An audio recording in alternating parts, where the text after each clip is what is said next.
नमस्कार, AB star news देख रहे हैं आप। मैं हूं आपके साथ सोहन सिंह। वक्त हो चला है अपना उत्तर प्रदेश का, जिसमें सबसे पहले बात करेंगे राजपथ पर निकली झांकियों की। दरअसल दिल्ली में गणतंत्र दिवस के मौके पर राज्यों ने राजपथ पर भव्य झांकियां निकाली थी। उत्तर प्रदेश की ओर से भी भव्य झांकियां निकाली गई थी, जिसके बाद उत्तर प्रदेश की झांकी को पहला स्थान मिला था। आपको बता दें कि 72वें गणतंत्र दिवस के मौके पर दिल्ली के राजपथ पर उत्तर प्रदेश की झांकी को पहला पुरस्कार मिला है। एशिया सूचना नवनीत सहगल और डायरेक्टर इंफॉर्मेशन शिशिर सिंह ने केंद्र से मिली ट्रॉफी और सर्टिफिकेट सीएम योगी आदित्यनाथ को सौंप दिया है। बता दें कि गणतंत्र दिवस के मौके पर राम मंदिर और दीपोत्सव पर आधारित झांकी ने सबका मन मोह लिया था, जिसके बाद इस झांकी को सभी झांकियों में सबसे अच्छा चुना गया था।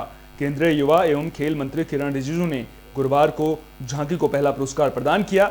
बता दें कि उत्तर प्रदेश सरकार की ओर से अपर मुख्य सचिव सूचना नवनीत सहगल और सूचना निदेशक शिशिर सिंह और टीम ने यह पुरस्कार ग्रहण किया था, जिसे अब मुख्यमंत्री योगी आदित्यनाथ को सौंप दिया गया है। तो राजपथ पर भव्य झांकियां देखने को मिली थी, जिसमें उत्तर प्रदेश की जो झांकी निकली थी उसने सभी का मन मोह लिया था, जिसके बाद उत्तर प्रदेश की झांकी को पहला स्थान मिला था। आपको बता दें कि उत्तर प्रदेश की झांकी में राम मंदिर और दीपोत्सव पर आधारित ये झांकी थी, जिसके बाद लोगों ने इस झांकी की खूब सराहना भी की थी और यही वजह थी कि सभी झांकियों में सबसे बेहतर इस झांकी को चुना गया। जिसके बाद अब जो अधिकारी हैं उन्होंने जो ट्रॉफी मिली थी और जो सर्टिफिकेट मिला था वो मुख्यमंत्री योगी आदित्यनाथ को सौंप दिया है।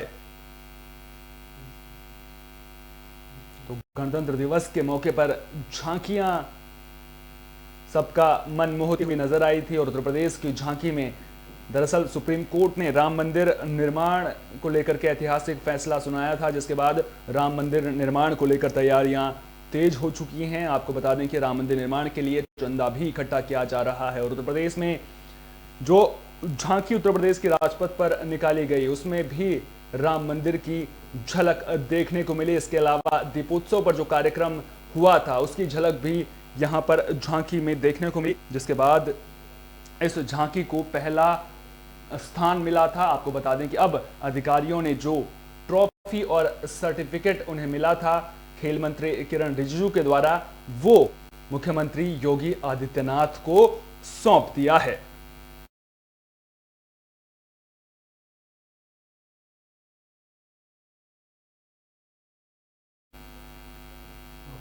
खबर मुजफ्फरनगर से है, जहां किसान महापंचायत को लेकर सुरक्षा चाक चौबंद नजर आ रही है। आपको बता दें कि पुलिस ने सुरक्षा के चाक चौबंद इंतजाम किए हैं। सुबह से ही मौके पर भारी संख्या में पुलिस बल की तैनाती यहां पर कर दी गई थी।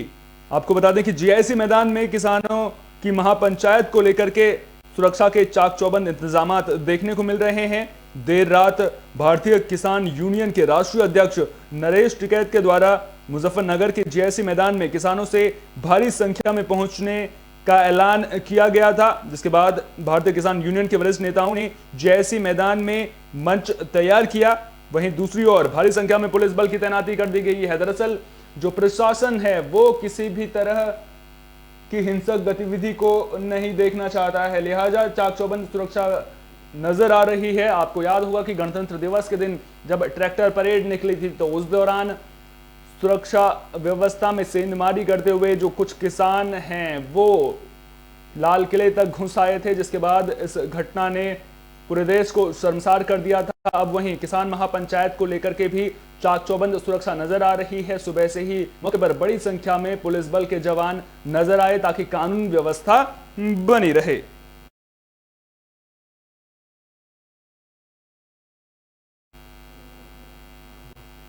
खबर मैनपुरी से है, जहां कैबिनेट मंत्री पहुंचे थे। उन्होंने वहां पर पूर्व विधायक की प्रतिमा का अनावरण किया है। आपको बता दें कि कैबिनेट मंत्री राम नरेश अग्निहोत्री मैनपुरी के घिरोर पहुंचे थे। पूर्व विधायक गंधर्व सिंह भदौरिया की मूर्ति का उन्होंने यहां पर अनावरण किया। 1991 में बीजेपी विधायक रहे गंधर्व सिंह भदौरिया की मूर्ति का अनावरण किया गया है। विधायक जी की स्मृति में घिरौर के गोल चक्कर का नाम भदौरिया चौक हो गया है। आपको बता दें कि अब जो पहले गोल चक्कर के नाम से जाना जाता था अब उसे भदौरिया चौक के नाम से जाना जाएगा। गंधर्व सिंह भदौरिया जो पूर्व विधायक बीजेपी के थे, 1991 में बीजेपी के विधायक रहे थे, उनकी याद में गोल चक्कर का नाम बदलकर भदौरिया चौक कर दिया गया है। आपको बता दें कि इस दौरान बीजेपी समर्थकों समेत कई वरिष्ठ नेता भी कार्यक्रम में मौजूद रहे। कैबिनेट मंत्री का फूल मालाओं के साथ भव्य स्वागत किया गया। तो पूर्व विधायक गंधर्व सिंह भदौरिया की मूर्ति का अनावरण करने के लिए कैबिनेट मंत्री राम नरेश अग्निहोत्री मैनपुरी पहुंचे थे।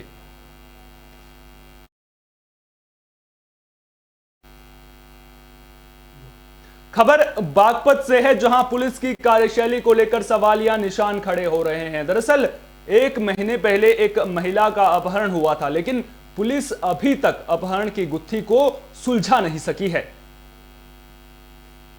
जिसके बाद महिला के पति और बच्चे ने न्याय की गुहार लगाई है। उत्तर प्रदेश के बागपत से करीब 1 महीने पहले महिला के अपहरण का पुलिस अब तक कुछ भी पता नहीं लगा पाई है, जिसके चलते महिला के पति और उसका 10 साल का बेटा पुलिस के अधिकारियों के कार्यालयों के चक्कर लगा लगाकर थक गए हैं। पीड़ित पति ने अब हार कर प्रधानमंत्री और मुख्यमंत्री से पत्नी को जल्द बरामद करने की गुहार लगाई है। वहीं पीड़ित पति ने आरोप लगाया है कि संबंधित थाने के अधिकारी उनकी नहीं सुन रहे हैं और उल्टा उन्हें धमकाकर थाने से भगा देते हैं। दरअसल आपको बता दें कि पूरा मामला बड़ौद कोतवाली क्षेत्र के बिनौली रोड का है, जहां के रहने वाले राजीव की शादी करीब 10 साल पहले मेरठ की रहने वाली गीता के साथ हुई थी। राजीव ने बताया कि उनका 10 साल का बेटा भी है। करीब 1 महीने पहले 3-4 लोगों ने घर में घुसकर उनके बेटे को एक कमरे में बंद कर दिया था और फिर उनकी पत्नी का अपहरण कर लिया था। घर में रखे 2 लाख की नकदी और सोने चांदी के आभूषण भी जो लोग थे, जो बदमाश थे, वो अपने साथ ले गए थे।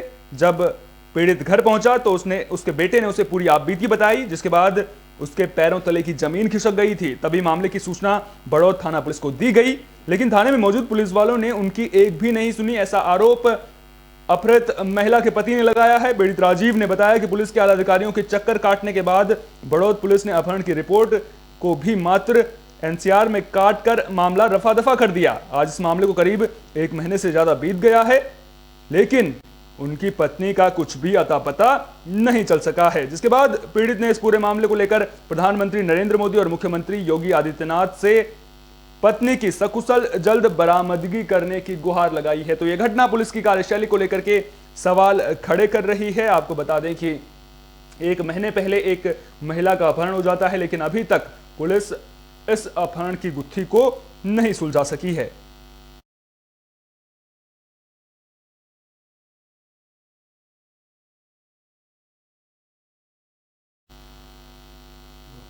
खबर हाथरस से है, जहां एक मेधावी छात्रा को एक दिन के लिए क्षेत्राधिकारी बताया गया है। आपको बता दें कि इस छात्रा ने जिले में जब 10वीं की परीक्षाएं हुई थी तो उसमें टॉप किया था, जिसके बाद इस छात्रा कुमारी विजेता को एक दिन के लिए क्षेत्राधिकारी बनाया गया है। तो हाथरस में मेधावी छात्रा को एक दिन के लिए क्षेत्राधिकारी बनाया गया।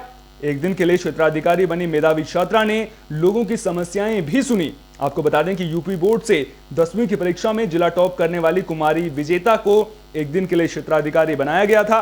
क्षेत्राधिकारी बनी कुमारी विजेता को अधिकारियों ने पुलिस के कामकाज से अवगत कराया। पुलिस जिस तरह से कामकाज उस इलाके में कर रही है, उसकी जानकारी कुमारी विजेता को दी गई, जिसके बाद मेधावी छात्रा ने लोगों की समस्याएं सुनी और फिर पुलिस कर्मियों को उनके जल्द समाधान करने के निर्देश भी दिए हैं।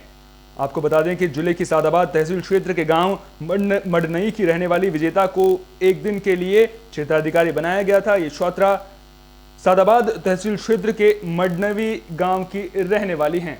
मेरा नाम कुमारी विजेता है। कहाँ के रहने वाली हो? मैं सादाबाद के एक क्षेत्र गांव में रहती हूँ, मडनई में।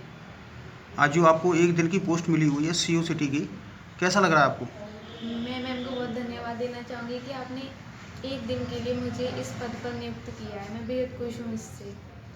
आगे क्या करना चाहते हो? आगे मैं यूपीएससी में अपना कैरियर बनाऊंगी और कोशिश करूंगी अपनी मेहनत से मैं इसे ऊंचे ओहदे पर ही रहूं। खबर चंदौली से है, जहां वन विभाग सक्रिय नजर आ रहा है। अवैध जो अतिक्रमण होता है उस पर वन विभाग का डंडा चला है। वन विभाग ने इलाके से अवैध अतिक्रमण को हटाया है। आपको बता दें कि वन विभाग की टीम ने वन क्षेत्र की जमीन पर लगातार ग्रामीणों के द्वारा अतिक्रमण करने के बाद यह बड़ा कदम उठाया है। अतिक्रमण के चलते आए दिन जाम की समस्याओं से लोग परेशान हो रहे थे। वन विभाग के द्वारा अतिक्रमणकारियों को अतिक्रमण हटाने की चेतावनी के बाद भी अतिक्रमण नहीं हटाया गया था। बाकायदा जो लोग वन विभाग की जमीन पर अतिक्रमण करके बैठे हुए थे, उन लोगों को वन विभाग की ओर से नोटिस भी दिया गया था, चेतावनी भी दी गई थी। लेकिन ये लोग जब नहीं सुधरे तो उसके बाद वन विभाग को सख्ती बरतनी पड़ी और वन विभाग ने अवैध अतिक्रमण हटाने का काम किया है। वन विभाग की टीम ने भारी फोर्स के साथ अतिक्रमण को हटवाया है। अतिक्रमण हटाने से नाराज ग्रामीणों ने इसका विरोध भी किया। आपको बता दें कि ये पूरी घटना चंदौली जिले के नौगढ़ की है, जहां पर वन विभाग पूरी तरह से अलर्ट मोड में नजर आ रहा है। अवैध अतिक्रमण को बर्दाश्त करने के मूड में बिल्कुल भी वन विभाग नजर नहीं आ रहा है, जिसके बाद अब वन विभाग ने अवैध अतिक्रमण हटाकर साफ शब्दों में यह संदेश दे दिया है कि वन विभाग की जमीन पर कोई भी गैर कानूनी तरीके से कब्जा नहीं कर पाएगा। अगर किसी ने ऐसी कोशिश की तो उसके खिलाफ सख्त कार्रवाई यहां पर की जाएगी।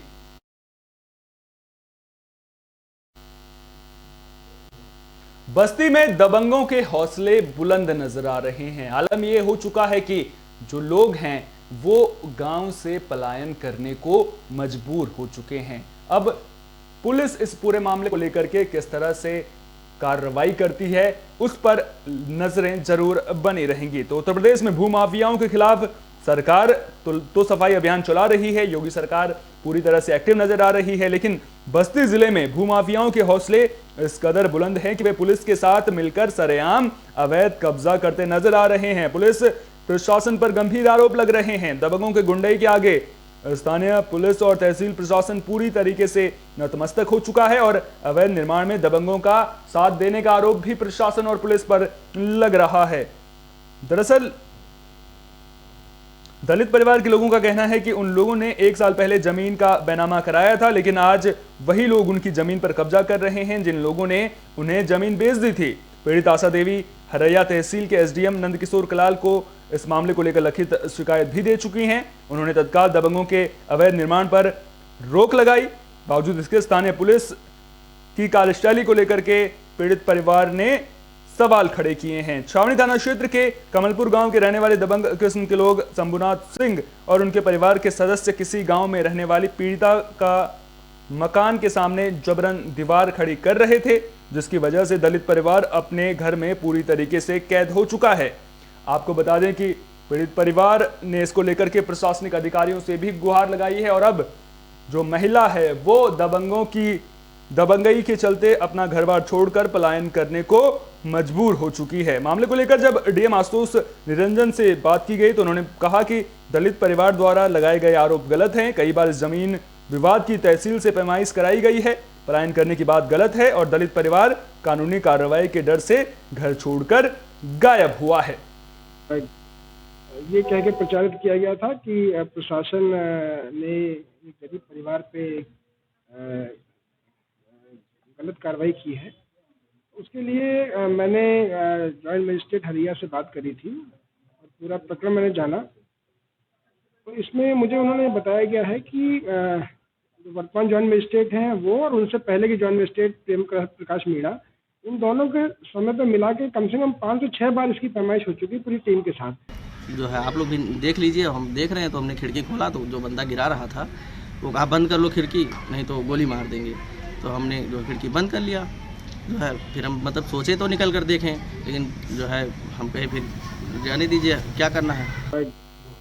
खबर अमेठी से है, जहां 40 साल के शख्स की हत्या का मामला सामने आया है। आपको बता दें कि जब पुलिस प्रशासन ने शव को परिजनों को सौंपा तो परिजनों ने शव का अंतिम संस्कार करने से भी मना कर दिया। आपको बता दें कि वहीं जो मृतक है उसका बेटा पुलिस अधिकारी के पैरों में गिरकर न्याय की गुहार लगा रहा है। तो पुलिस क्षेत्र अधिकारी के पैरों पर गिरकर मृतक का बेटा रोने लगा। मृतक के पोस्टमार्टम के बाद उसकी लाश गांव पहुंची थी, लेकिन जो परिवार है वो दाह संस्कार के लिए राजी नहीं हो रहा है।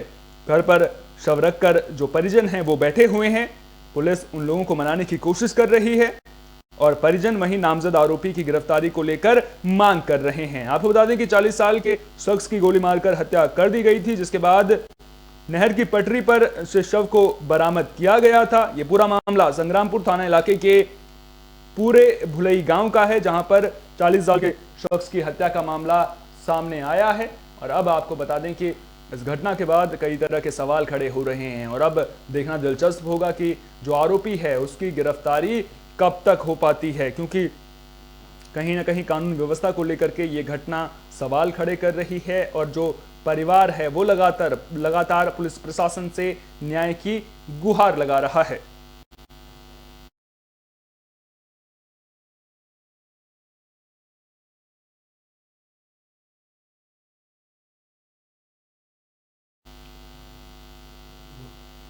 स्वच्छ भारत मिशन को लेकर के सरकार योजनाएं चला रही है। लगातार जन जागरूक कार्यक्रम के आयोजन करके जनता से स्वच्छता बनाए रखने की अपील भी की जाती है, ताकि स्वच्छता के क्षेत्र में जो देश है वो प्रगति कर सके। लेकिन इसके बावजूद महिला अस्पताल परिसर के अंदर कूड़े का अंबार देखने को मिल रहा है। सरकार तो करोड़ों रुपए खर्च कर रही है, लेकिन उसके बावजूद जब इस तरह की तस्वीरें सामने आएंगी तो वो कहीं ना कहीं सवालिया निशान खड़े करेंगी। इस तरह की तस्वीरें स्वच्छ भारत मिशन की खुलकर धज्जियां उड़ा रही हैं।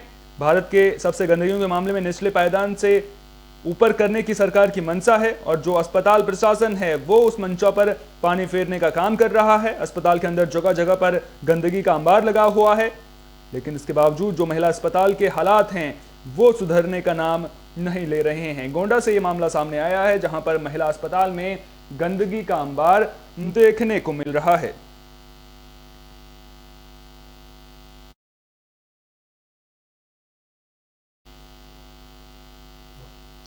खबर फर्रुखाबाद से है, जहां पर माघ मेले की धूम देखने को मिली है। आपको बता दें कि इस मेले में दूर दूर से श्रद्धालु पहुंचे हैं और उन्होंने आस्था की डुबकी यहां पर लगाई है। माघ मेले का डीएम ने उद्घाटन किया है। 5100 दीप प्रज्वलित कर मां गंगा की आरती भी यहां पर की गई है। आपको बता दें कि एक महीने में लाखों की संख्या में लोग माघ स्नान करते हैं। उद्घाटन के दौरान कोविड नियमों की जो धज्जियां थी वो भी उड़ती हुई नजर आई। बड़ी संख्या में बच्चे और बुजुर्ग भी उद्घाटन समारोह में शामिल हुए। तकरीबन 4 किलोमीटर के क्षेत्र में मेला परिसर फैला हुआ है, जिसमें तकरीबन 40,000 से ज्यादा लोग कल्पावास कर रहे हैं। तो माघ मेले का उत्साह खूब देखने को मिल रहा है। आपको बता दें कि 5100 दिवे जला करके यहाँ पर आरती भी उतारी गई। लेकिन जो कोविड के नियम हैं, दरअसल सरकार कोरोना वायरस को लेकर के जो सरकारी गाइडलाइंस हैं उनका उल्लंघन होते हुए भी नजर आया। मास्क पहने तो लोग नजर आए, लेकिन उसके बावजूद सोशल डिस्टेंसिंग का पालन नहीं किया गया। इसके अलावा जो बच्चे हैं, जो 10 साल से कम उम्र के बच्चे हैं या फिर 65 साल से ज्यादा उम्र के बुजुर्ग हैं, उनके किसी भी आयोजन में शामिल होने को लेकर के सरकार ने पाबंदी लगा रखी है। लेकिन उसके बावजूद भी यहाँ पर कोरोना की गाइडलाइंस का उल्लंघन होता हुआ नजर आया है। वहीं आपको बता दें कि तकरीबन 40,000 से अधिक लोग यहां पर कल्पवास करते हुए भी नजर आ रहे हैं।